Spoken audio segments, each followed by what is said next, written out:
Hi guys! Ako po yung mag-practice uli sa hapon na ito.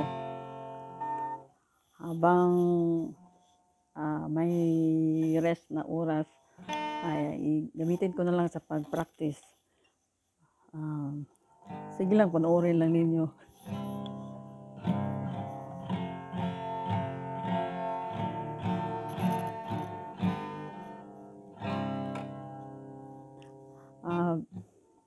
Sa lahat po ng nag-birthday sa December na ito,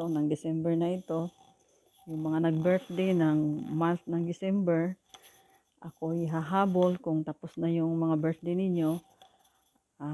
Babatiin ko kayo ng happy birthday sa aking mga pamangkin sa nandyan sa Pagadian City na nag-birthday noong December 1 to may nag-birthday ng 3.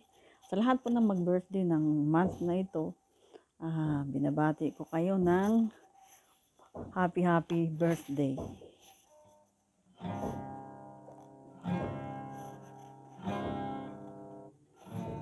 Dito sa Hong Kong, no?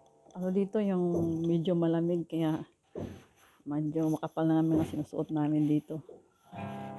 Okay, awitan ko muna ng happy birthday. Try natin.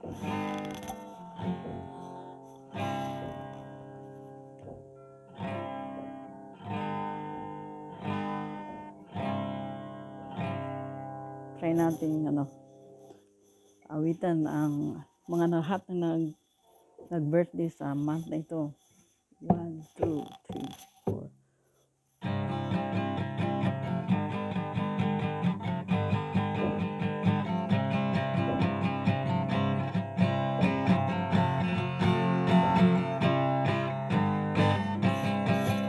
Happy birthday to you. Happy birthday to you. Happy birthday, happy birthday, happy birthday to you. Happy birthday to you. Happy birthday to you. Happy birthday, happy birthday, happy birthday to you.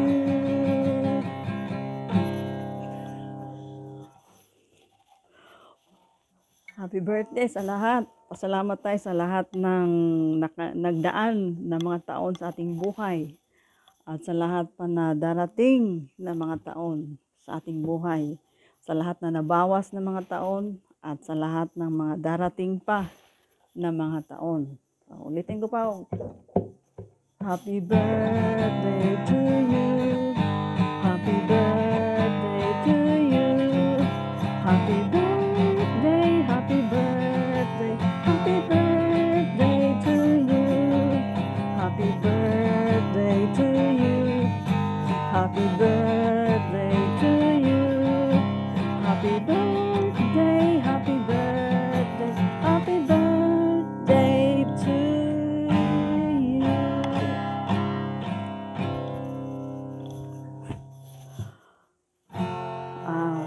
Mag-share ako ng dito, no? Yung sa lahat ng nag-birthday. At sa mga hindi din nag-birthday, basahin ko ang word ng Lord para sa ating lahat sa John chapter 1 verse 12. Sabi dito sa the book of John, Juan, chapter 1 verse 12, but as many as receive him, to them he gave the right to become children of God, to those who believe in his name. Ulitin ko, sabi dito sa John chapter 1 verse 12, but as many as receive him, to them he gave the right to become children of God, to those who believe in his name. Sa lahat po daw na nag-receive kay Lord Jesus, kay Lord Jesus, sa kanila, to them, he gave the right. Binigyan niya ng karapatan, authority, na magiging anak ng Panginoon. To become children of God. To those who believe in His name.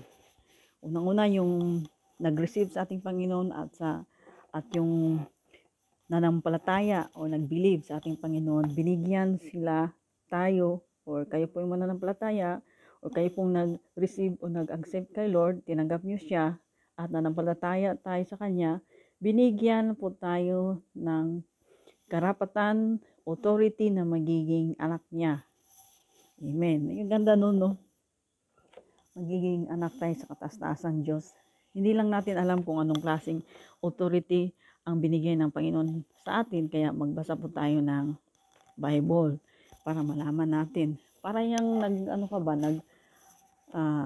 tinitingnan mo kung anong mana mo, kaya tinitingnan mo yung yung nakasulat sa Testament. Nandito yung New Testament and Old Testament and New Testament. Kaya para po sa atin yan.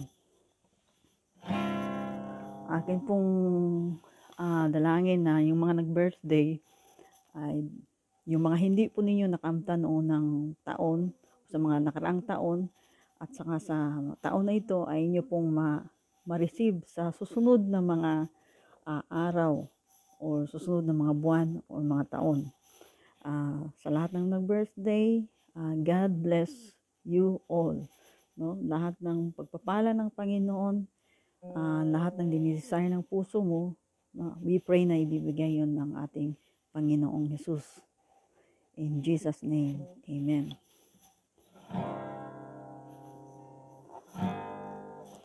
So, ituloy ko na yung yung practice ko. Kung alam po ninyo ang awitin na ito, sabayan lang po ninyo ako yung Bless the Lord.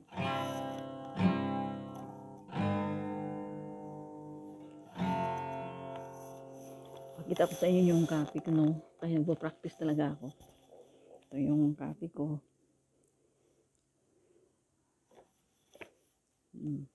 Kaya titingnan. Titingin ako ng copy kasi noong unang panahon, di naman talaga ako ganun. Di naman talaga hindi naman kami mga gitarista na pamilya. Nung natuto po akong mag-gitara by grace, yung na paisa-isa, no? Yung minsan, kung maalala ko, 2 chords sa isang taon. Grabe yun, 2 o 3 chords yun sa isang taon. Talagang paisa-isa talaga.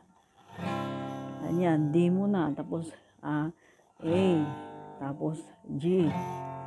Umiikot-ikot lang ako sa chords na yan for 1 year. Ganun ang mga gustong matututo ng yung paggigitara, umiikot talaga. Kumbaga, hindi ako nagmamadali, kaya paisa-isa. Hanggang ngayon, tumitingin pa rin ako ng chord. Para ganyan talaga. Hindi ko naman memorize yung mga chords niyan, kaya tinitingnan ko. Kaya kung kayo po, alam niyo ang song na ito, sabayan lang po ninyo ako, panoorin po ninyo yung itong video na ito. Hallelujah. Kaya tingnan ko muna, no? Ang bang intro nito.